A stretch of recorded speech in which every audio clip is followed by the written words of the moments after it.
सकती है और आधुनिक शिक्षा के साथ साथ उसको राजनीतिक रूप भी दिया गया। खासकर हमारे खान सर जो युवाओं की दिलों की धड़कन है, करोड़ों छात्र उनको प्यार करते हैं। एजुकेशन के मामले में उनका नंबर 1 एजुकेशनल चैनल है, भारत ही नहीं पूरे विश्व में। तो उन्होंने अपने छात्रों के लिए मांग रखी, जैसे कि आपको पता होगा कि खान सर क्या वो विद्यालय मान्यता प्राप्त है, क्या उस विद्यालय में अच्छी फैकल्टी है, क्या वहां हमारा बच्चा जहां जा रहा है वहां बैठने की उचित व्यवस्था है, क्या वहां के टीचर्स वेल क्वालिफाइड हैं। इन सभी तमाम चीजों को ध्यान में रखते हुए, देख के, सोच के, समझ के तब हमें निर्णय लेना। लिखाई नहीं खा रहे, मास्टर जी गुटखा खा रहे, मास्टर जी दारू पी के आ रहे हैं, ठीक है। तो ये इसको आप किस तरीके से देखते हैं? देखो गलत है। संडे को भी आते हैं सर, तो आपको नहीं लगता कि नहीं आज आराम कर लेते हैं, कल चलेंगे स्कूल, हम ही तो स्कूल के मालिक हैं, ऐसा नहीं लगता आपको? जिस तरीके से विद्यार्थियों को मैंने आपके जो स्टाफ है वो नाराज हो जाते हैं क्योंकि आप कुछ बातें उनको बोलते हो बच्चों को रिलेटेड लेके कि नहीं ऐसे करो, या फिर अच्छे से पढ़ाओ बच्चों को, तो छोटा थोड़ा बहुत मन मुटाव आ जाता है, फिर नॉर्मल हो जाता है। तो उसको आप कैसे देखते हैं? हमारे विद्यालय में जो भी टीचर है वो हमारा परिवार। स्कूल होते हैं जो बिना मान्यता के भी चलते हैं और मतलब सरकार के हाथ में धूल झोंकते हैं, तो बहुत बच्चों के भविष्य के साथ खिलवाड़ कर रहे हैं। देखो बहुत अच्छा आपने प्रश्न पूछा है, थैंक यू सो मच, आपने इतना अच्छा प्रश्न पूछा। देखो मैं आपको एक ही चीज बताना चाहूंगा, मैंने इससे पहले आपने पूछा था कि भाई कि एक प्रिंसिपल में क्या गुण होने चाहिए। आज के जो हमारे गेस्ट हैं वो है मिस्टर कुलदीप पारिक जी, जो कि प्रिंसिपल हैं टैगोर सीनियर सेकेंडरी स्कूल के। सभी छात्रों के सम्माननीय और प्रिय सर मिस्टर कुलदीप पारिक जी, आज हम इनसे चर्चा करेंगे डिजिटल एजुकेशन के ऊपर और इनकी स्कूल जर्नी के ऊपर। और सर आने वाले समय में डिजिटल एजुकेशन का क्या रोल है इसके ऊपर चर्चा करेंगे। मेरा पहला जो प्रश्न होगा वो होगा स्कूल और उसकी ग्रोथ को लेकर। जो टैगोर सीनियर सेकेंडरी स्कूल है वो लगभग 35 ईयर यानी 35 सालों से इस क्षेत्र में है, और इन 35 सालों का सफर सर ने कैसे तय किया ये हम सर से जानेंगे। मेरा पहला सवाल है सर से कि सर आपने टैगोर सीनियर सेकेंडरी स्कूल को इस ऊंचाई तक पहुंचाने के लिए क्या खास कदम उठाए? सबसे पहले तो सभी दर्शकों को मेरा नमस्कार।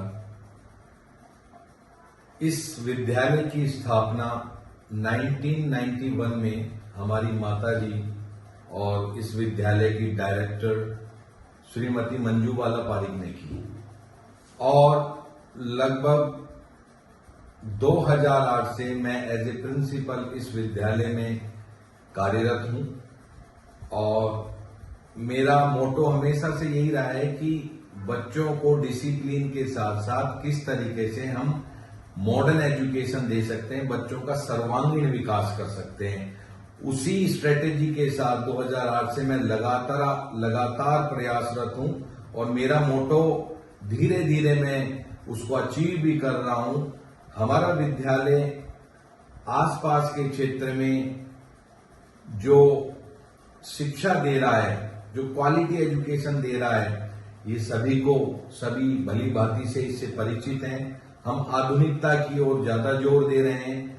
आधुनिक शिक्षा किस तरीके से बच्चों का सर्वांगीण विकास कर सकती है, और आधुनिक शिक्षा के साथ साथ बच्चा किस तरह से अपने गोल को अचीव कर सकता है, यही टारगेट को ध्यान में रखते हुए हम प्रयासरत हैं। दूसरा मेरा सर आपसे प्रश्न रहेगा कि आपके प्रिंसिपल बनने के बाद स्कूल में क्या बदलाव आया? मेरे वैसे तो माताजी ने जो डायरेक्टर हैं विद्यालय की, उन्होंने बहुत अच्छा उस समय के अनुसार बहुत अच्छा प्रयास किया। उस समय भी हमारा विद्यालय नंबर 1 पे आता था, जब बहुत गिने चुने स्कूल थे। मेरे आने के बाद सबसे पहले तो जो जैसा कि मैंने आपको पहले भी बोला कि मेरा जो मोटो था डिसिप्लिन के साथ साथ क्वालिटी एजुकेशन और डिजिटल एजुकेशन देना, तो सबसे पहले तो मैंने इस विद्यालय को इंग्लिश मीडियम में कन्वर्ट किया। पहले ये विद्यालय 8वीं तक का था, उसको मैंने 12th तक किया। सारे स्ट्रीम्स मैंने विद्यालय में लेके आया, अच्छी लेबोरेटरीज बनाई ताकि बच्चों को अच्छी तरीके से टीचर्स एक्सपेरिमेंट करवा सकें। और धीरे धीरे अभी आप जैसा कि देख रहे हो कि हमने एक बहुत ही स्मार्ट कैंपस बनाया है बच्चों के लिए। उस कैंपस का नाम हमने स्मार्ट कैंपस इसलिए रखा है कि वो पूरा कैंपस जो है वो डिजिटलाइज है।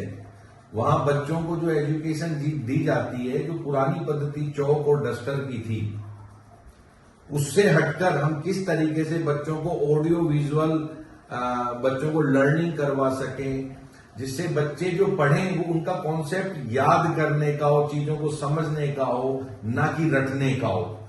तो ये इस प्रकार की सोच के साथ हमने इस स्मार्ट कैंपस को बनाया है और बच्चे लाभान्वित हो रहे हैं। आने वाले वर्षों में स्कूल के लिए आपकी क्या विजन और प्लानिंग है सर? हमारा विजन ये है कि क्योंकि जो हमारा सराउंडिंग जो एटमॉस्फेयर है, यहाँ पे ज्यादातर 95% जो है गरीब तबके के लोग हैं और निश्चित तौर पे उनकी उतनी क्षमता नहीं होती कि वो बड़े बड़े सीबीएसई स्कूल्स को अफोर्ड कर पाए, लेकिन उनकी कहीं ना कहीं सोच जरूर होती है कि मेरा बच्चे को भी एक क्वालिटी एजुकेशन मिले, स्मार्ट एजुकेशन मिले।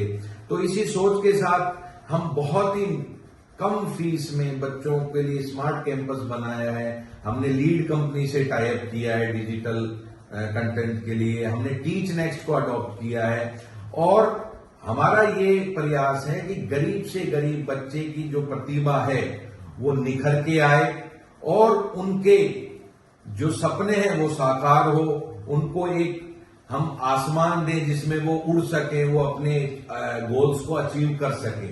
ये हमारा मोटो, विशेषकर इस क्षेत्र के जो गरीब तबके के बच्चे हैं जिनमें प्रतिभाएं हैं, उनकी प्रतिभाएं ना दबे, इस सोच के साथ हम कम फीस में ये बच्चों को फैसिलिटीज और जो क्वालिटी एजुकेशन प्रोवाइड करा रहे हैं। हाँ बिल्कुल। उन्होंने जो हमें पढ़ाने के साथ साथ जो संस्कार दिए, अनुशासित रहने के, ओबीडियंट रहने के, वो संस्कार आज तक हमारे काम आ रहे हैं और मैं ये मानता हूं मेरे पढ़ाई से ज्यादा जो मुझे कामयाबी मिली वो अनुशासन की वजह से मिली है। तो निश्चित तौर पे मिश्रा जी को मैं उसका क्रेडिट दूंगा जो हमारे गुरुजी थे। जो स्टूडेंट पढ़ाई में स्ट्रगल कर रहे हैं उनके लिए आपका मैसेज क्या होगा? जैसे जो एसएससी जीडी या फिर रेलवे ग्रुप डी या यूपीएससी, उनके लिए मैं ये बोलना चाहूंगा कि एक छोटा सी पंक्ति है कि मन के हारे हार है और मन के जीते जीत। निश्चित तौर पे भारत में बहुत पॉपुलेशन है, बहुत कंपटीशन है और एग्जाम्स आते हैं लेकिन लाखों फॉर्म भरे जाते हैं और बड़ा टिपिकल होता है एग्जाम को क्लियर करना। लेकिन निश्चित तौर पे अगर व्यक्ति दृढ़ निश्चय कर ले, वो प्रण कर ले कि नहीं मुझे कामयाब होना है, तो उसकी कामयाबी को कोई नहीं रोक सकता।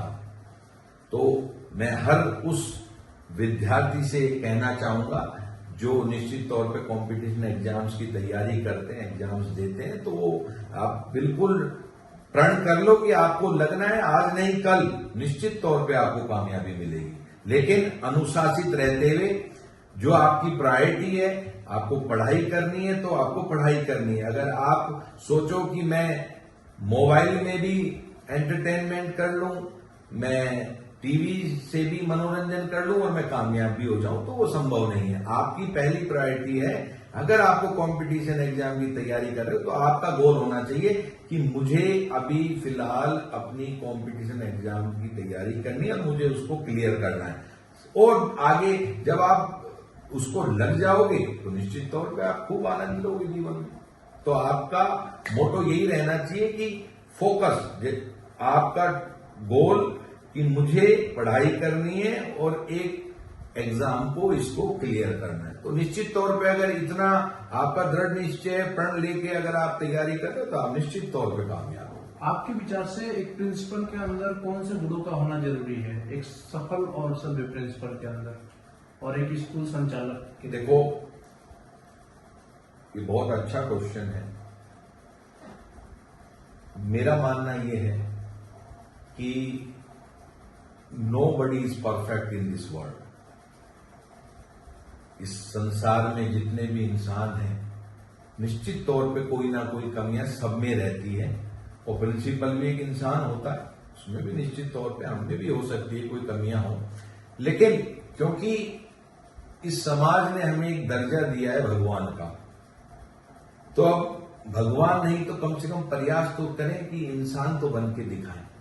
निश्चित तौर पे प्रिंसिपल अगर कोई है किसी विद्यालय का, यदि कोई टीचर है किसी विद्यालय का, तो एटलीस्ट उसमें कुछ सिद्धांत तो होना बहुत जरूरी है। कुछ उसके प्रिंसिपल्स तो होने ही चाहिए, क्योंकि आपको आपके बच्चे फॉलो करते हैं। अगर कोई टीचर या कोई प्रिंसिपल कोई चीज गलत करता है तो निश्चित तौर पे जिस बच्चे का आप एक आइडियल बन रहे हो तो वो निश्चित तौर पर आपकी गलत आदतों को फॉलो करेगा। तो आपका प्रयास ये रहना चाहिए कि कहीं ना कहीं कि हमारे कोई सिद्धांत हो, हम ऐसा कोई कार्य ना करें जिससे समाज में गलत मैसेज जाए।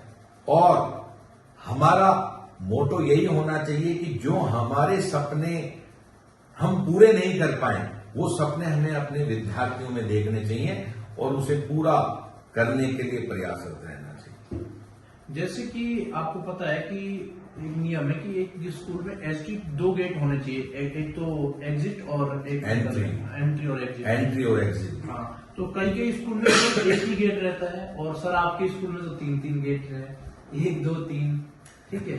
तो जो स्कूल वाले इस नियम को नहीं फॉलो करते हैं उनके लिए कुछ जानकारी जो आप कहना चाहें। देखो ऐसा है, ये संसाधन है, हो सकता है किसी की प्रॉपर्टी ऐसी हो जहां पे 2 स्ट्रीट नहीं लगते हो, लेकिन ठीक है, कोई बात नहीं। जैसे भी हमारे संसाधन है, जैसे भी हमारी बिल्डिंग है, हमारा प्रयास ये होना चाहिए कि उस चीजों का फायदा हमारे विद्यार्थी को, उससे नुकसान किसी प्रकार का ना हो। ठीक है, कई स्कूल होते हैं जो बिना मान्यता के भी चलते हैं और मतलब सरकार के हाथ में धूल झोंकते हैं, तो बहुत बच्चों के भविष्य के साथ खिलवाड़ कर रहे हैं या? देखो बहुत अच्छा आपने प्रश्न पूछा है, थैंक यू सो मच, आपने इतना अच्छा प्रश्न पूछा। देखो मैं आपको एक ही चीज बताना चाहूंगा। मैंने इससे पहले आपने पूछा था कि भाई कि एक प्रिंसिपल में क्या गुण होने चाहिए, आप क्या सोचते हो? तो मैंने आपको यही कहा था कि कुछ सिद्धांत तो प्रिंसिपल में होने ही चाहिए। तो अब आप सोचो कि अगर कोई विद्यालय अगर बिना मान्यता के संचालित है, तो जब वो बच्चे की शुरुआत ही गलत कार्य से कर रहा है तो वो बच्चों को क्या शिक्षा देगा, क्या उसका सर्वांगीण विकास करेगा? वो तो शुरुआत में ही ये मैसेज जाता है कि गलत काम से भी व्यक्ति आगे बढ़ सकता है। तो ऐसा नेगेटिव मैसेज समाज में ऐसे विद्यालय भेजते हैं जो बिना मान्यता के भी संचालित है। मैं सभी से निवेदन करूंगा जो बिना मान्यता के संचालित हैं, आप हर साल माध्यमिक शिक्षा बोर्ड द्वारा आवेदन भरवाए जाते हैं मान्यता के लिए।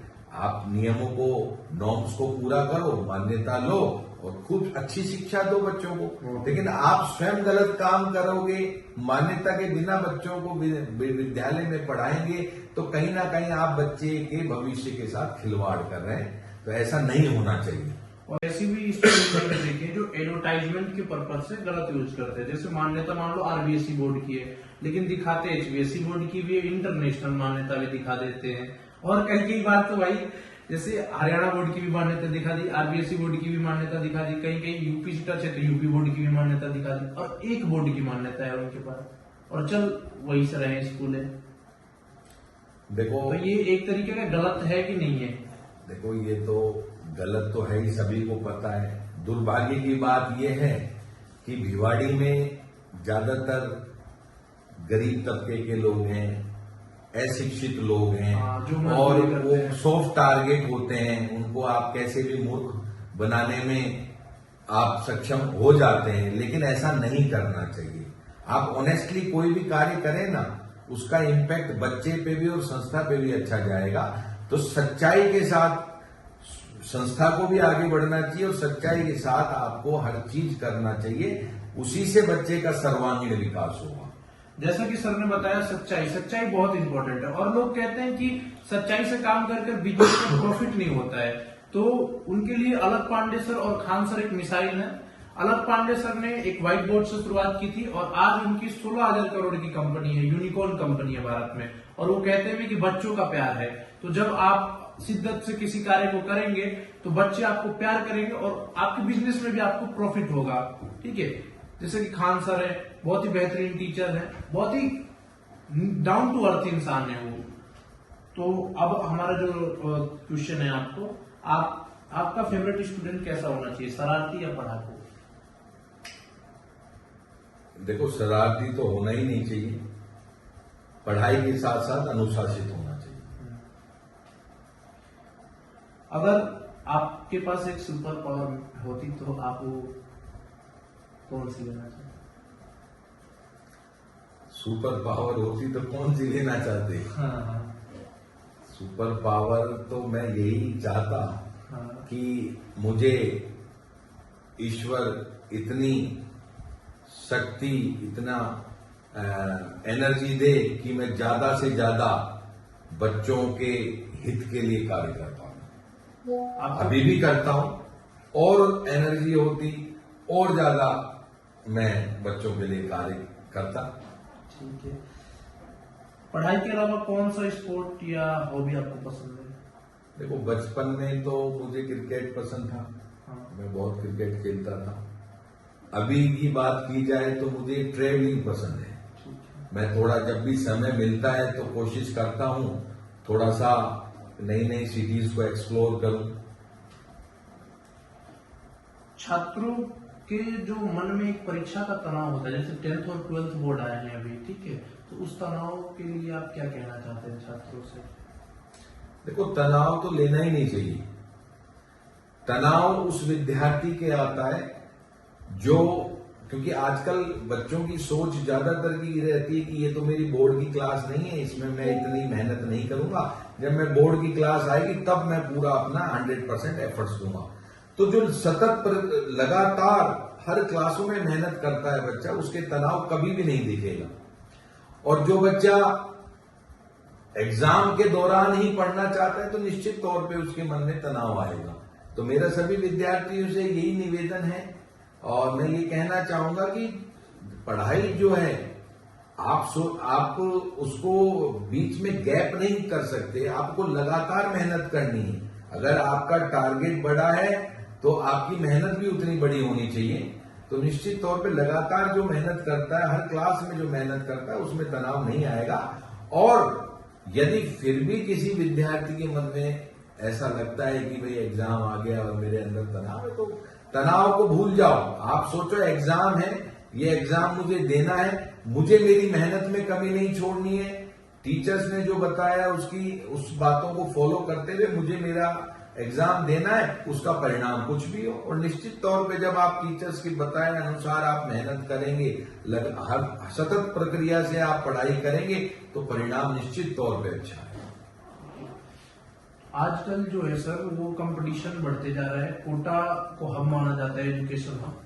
आए दिन सुसाइड की खबरें निकल रही हैं, तो जो ऐसे हैं तो क्या, तो आपको दुख पहुंचता है एज ए प्रिंसिपल और एज ए अभिभावक?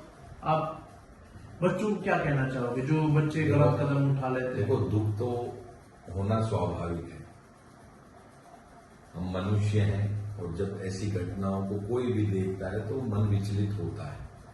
तो मैं विद्यार्थियों से केवल यही कहना चाहूंगा कि जीवन बड़ा अमूल्य है। आप से एग्जाम क्लियर नहीं होता तो क्या दिक्कत है? नहीं हुआ, ईश्वर ने आपके लिए कोई और अच्छा चीज सोच रखी होगी, कुछ और बेहतर सोच रखा होगा। तो कभी भी आप नंबर कम आ गए तो उसको आप पॉजिटिव वे में लें कि ठीक है, नंबर कम आ गए, कोई बात नहीं, ईश्वर ने मेरे लिए क्या पता कुछ और अच्छा एग्जाम सोच रखा हो। जीवन में बहुत कुछ अच्छा हो सकता है आपके साथ। तो कभी भी इस प्रकार की नेगेटिव सोच नहीं आनी चाहिए विद्यार्थी को कि वो, क्योंकि जीवन से बड़ा अमूल्य चीज कुछ नहीं है।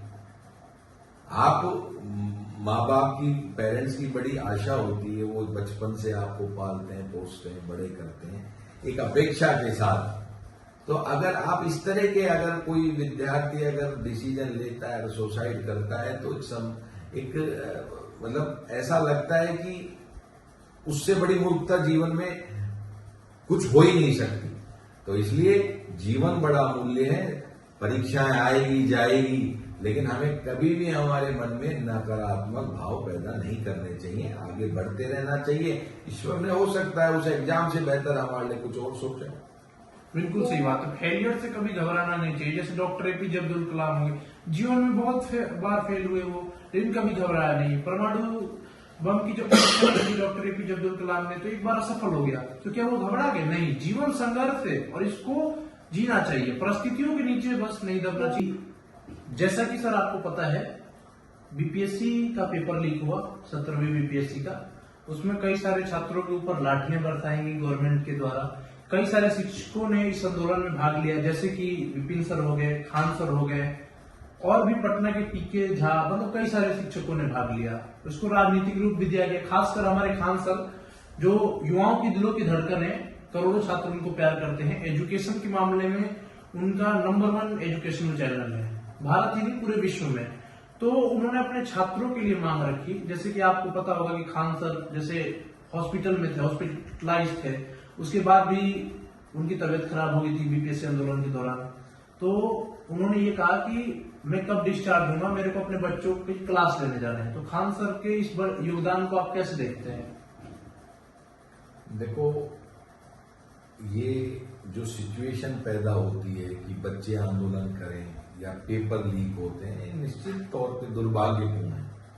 इस प्रकार की घटनाएं नहीं होनी चाहिए, क्योंकि शिक्षा एक ऐसा मंदिर है जिसकी पवित्रता बनी रहनी चाहिए।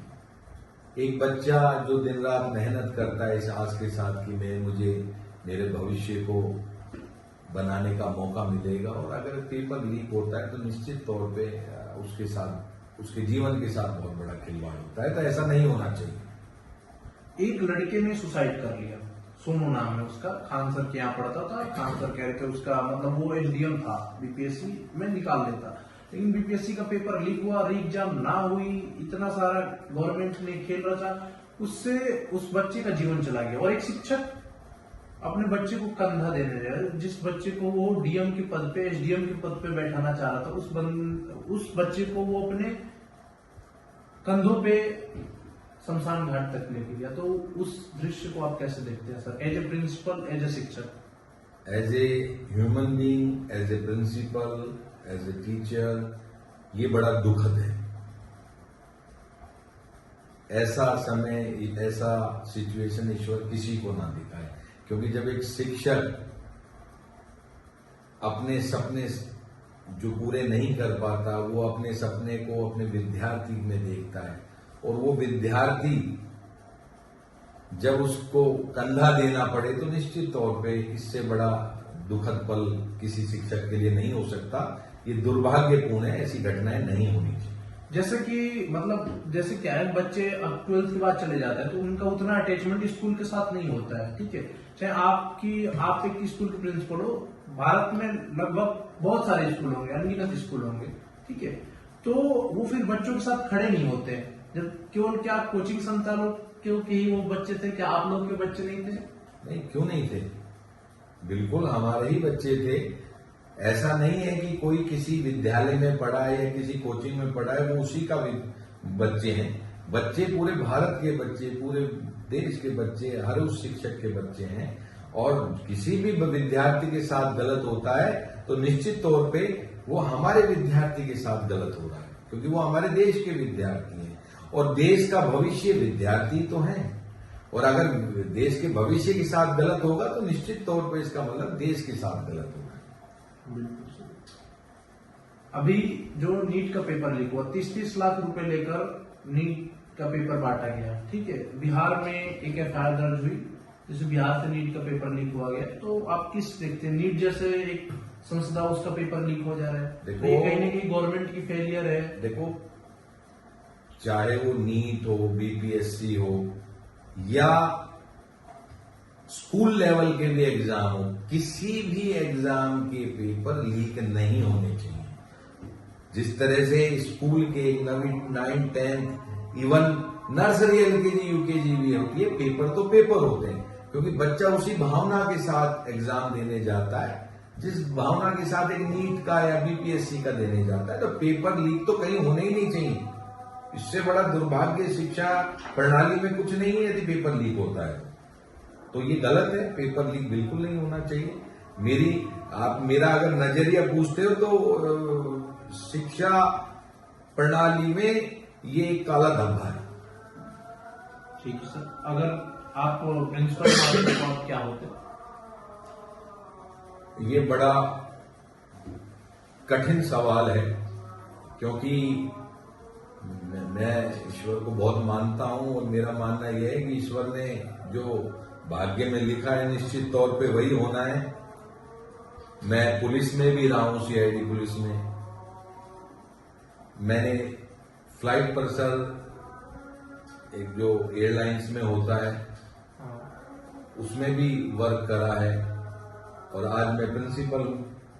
तो अगर मैं प्रिंसिपल नहीं होता तो निश्चित तौर पे कोई ना कोई ऐसा कार्य तो जरूर कर रहा होता जिससे समाज में या देश के हित में। जो है वो शिक्षकों ने पूछा है कि अगर सर अपने कॉलेज के डीन होते तो वो पहला रूल क्या बनाते? आप अपनी कॉलेज लाइफ की बात कर रहे हैं कि आप अगर अपने कॉलेज के डीन बना देते तो आप पहला रूल क्या बनाते? देखो, कॉलेज में एक तो सबसे जो गलत मुझे लगा वो ये था कि स्कूल लाइफ में बच्चा बुक्स के बड़े नजदीक होता है, लेकिन जैसे ही कॉलेज में जाता है ना, बुक से ज्यादातर लोग बच्चों की दूरियां बनने लग जाती है।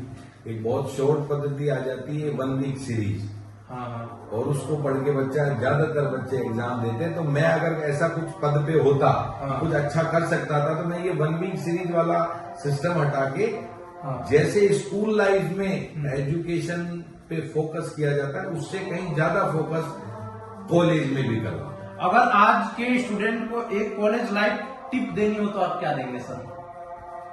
आज सॉरी, क्या दोबारा बोले पर्सन? आज के स्टूडेंट को अगर आपको कॉलेज के बारे में टिप देनी हो तो क्या देंगे? आज के विद्यार्थी जो 12वीं पास करके कॉलेज में जाना चाहते हैं, तो उनको मेरी सलाह यही है कि बड़ा आसान होता है जब कॉलेज में जाते हैं भ्रमित होना, क्योंकि वहां आपको रोकने टोकने वाला कोई नहीं होता। तो जो आदतें आपने विद्यार्थी जीवन में स्कूल लाइफ में सीखी है, उस आदतों को आप अगर कॉलेज में बरकरार रखते हैं तो आपकी कामयाबी को दुनिया में कोई नहीं रोक सकता। आप अपने क्लास में फर्स्ट बेंचर थे या लास्ट बेंचर? मैं टॉपर था अपनी क्लास का और फ्रंट बेंचर था। आपके स्कूल के दिनों में आपका फेवरेट सब्जेक्ट कौन सा था? वो मैंने बताया था आपको पहले। अच्छा, ठीक। स्कूल लाइफ में अगर 11th-12th की बात करें तो अकाउंट्स था, और यदि बात हम अप टू 10th क्लास तक की करते हैं तो सोशल स्टडीज में। अगर आपको मौका मिले कि अपनी कॉलेज लाइफ दोबारा जीना चाहेंगे? अगर आपको मौका मिले? हाँ, निश्चित तौर पे अगर मुझे मौका मिलेगा तो ये जो 1 वीक सीरीज वाली मेरी भी गलती से बीच में आदत लग गई थी, उसको दूर करना चाहूंगा। अच्छा, आपके नेतृत्व में स्कूल की आगे की योजनाएं क्या? आगे की योजना ये है कि ज्यादा से ज्यादा जो स्मार्ट एजुकेशन है इसको हम इम्प्लीमेंट करेंगे और प्रयास करेंगे कि हमारे बच्चे जिनमें प्रतिभाएं उनको पंख लगें, वो नई ऊंचाइयों को हासिल करें। ऐसे तो सारे स्कूल वाले अपने स्कूल की विशेषताएं बताते हैं, तो मैं आपसे पूछना बस ये चाहता हूँ कि आपका स्कूल जो है और स्कूल से अलग कैसे है सर? देखो, हर स्कूल वाले अपने हिसाब से स्ट्रेटेजी बनाते होंगे, निश्चित तौर पे सब बेहतर कर रहे हैं। जहां तक हमारे विद्यालय की बात है तो मैं आपको इतना कहूंगा कि हमारा हर काम पूरी रणनीति के साथ होता है। हमारा अगर टीचर क्लासरूम में जा रहा है तो वो पूरी प्लानिंग के साथ क्लासरूम में जा रहा है। मैनेजमेंट पूरी स्ट्रेटेजी बनाता है। अगर कोई बच्चा क्लासरूम में जा रहा है तो हमें उसको कैसे टैकल करना है, हाउ टू टीच, आपकी टीचिंग मेथड क्या है, ये पूरी स्ट्रेटेजी आपको किस प्लान के तहत आपको हर कार्य करवाना है, ये पूरी स्ट्रेटेजी हमारे विद्यालय में बनती है। उसके बाद ही सारी चीजें स्टार्ट होती है। तो निश्चित तौर पे जो हम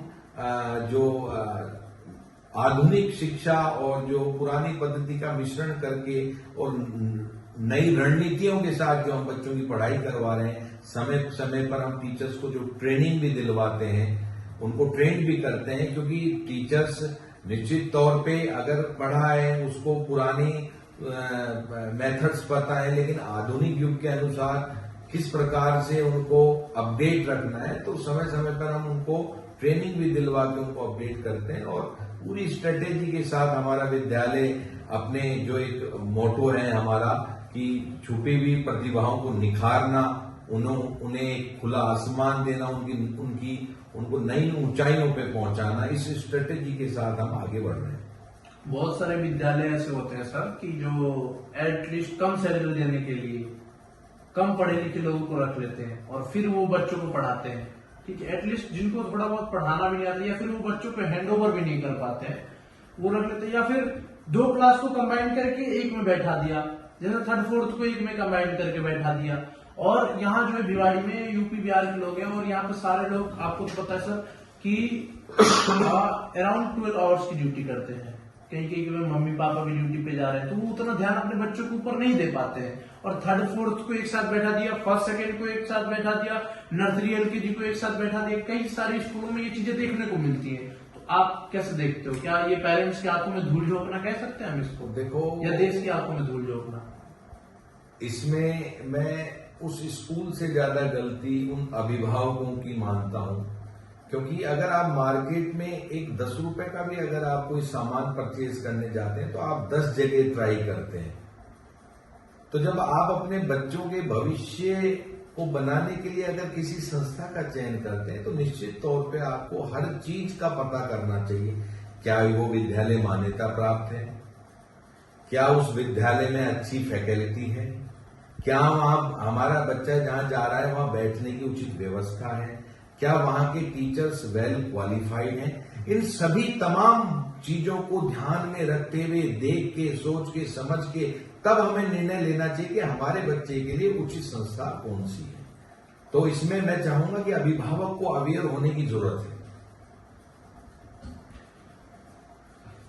जैसा कि सर आपको पता है कि एक स्कूल जो है वो भारत के भविष्य का निर्माण करता है। एज ए प्रिंसिपल यहीं से जो है, इसी स्कूल से जो है वो भीमराव अम्बेडकर जी भी निकल के गए, इसी स्कूल से कलाम साहब भी निकल के गए, इसी स्कूल से अटल जी भी निकल के गए, इसी स्कूल से कई सारे महापुरुष हैं जो भारत के लिए काम किए। स्कूल इसी स्कूल से निकल के गए थे।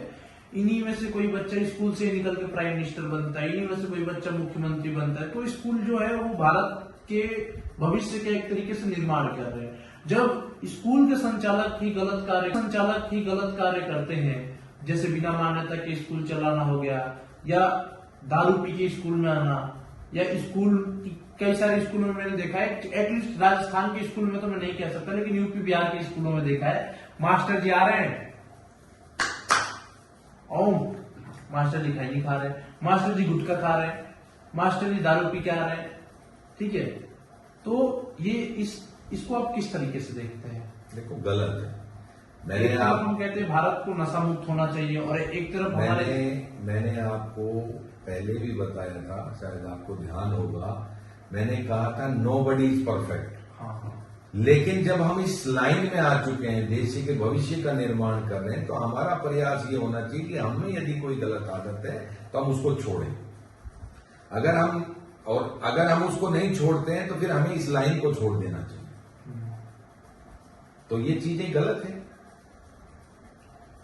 और सर आखिरी सवाल कि बच्चों के लिए आप क्या कहना चाहते हैं? जो बच्चे निराश हो जाते हैं, जो हताश हो जाते हैं, 3-4 बार मतलब 2 अटेम्प्ट दे दिया यूपीएससी नहीं निकला, 2 अटेम्प्ट दे दिया जेई नहीं निकला, या 3 अटेम्प्ट दे दिया नीट नहीं निकला, उन बच्चों के लिए आप क्या कहना चाहते हैं जो एकदम हार? देखो, मैं 3 वर्ड में ही बोलूंगा सभी विद्यार्थियों के लिए: स्वस्थ रहो, मस्त रहो और व्यस्त रहो। अगर आप स्वस्थ रहोगे, टेंशन फ्री रहोगे, एक बार अगर आप एग्जाम में क्लियर नहीं होते तो आप पढ़ाई में व्यस्त रहोगे तो निश्चित तौर पर अगली बार होगे। इसलिए स्वस्थ रहो, मस्त रहो और व्यस्त रहो। जय हिंद। इसी के साथ हम अपने इस पॉडकास्ट को खत्म करते हैं। देखिए, मेरा इस पॉडकास्ट का जो मोटिव था वो मैं आपको मेरे जीवन के सबसे बेस्ट प्रिंसिपल कुलदीप सर से मिलाना था। इनका स्कूल है टैगोर सीनियर सेकेंडरी स्कूल, खटाल भिवाड़ी में है स्कूल। बहुत ही बेहतरीन प्रिंसिपल है सर। गरीब बच्चों को ऐसी एजुकेशन दे देते हैं और स्कॉलरशिप टेस्ट भी निकालते हैं सर। और सर अलग सर से बहुत प्रभावित है। विकास दिव्य कीर्ति सर की तारीफ भी करते हैं अपने सेशन में। सर विकास देवी कीर्ति सर को सुनते हैं, सर प्रेमानंद महाराज जी को सुनते हैं।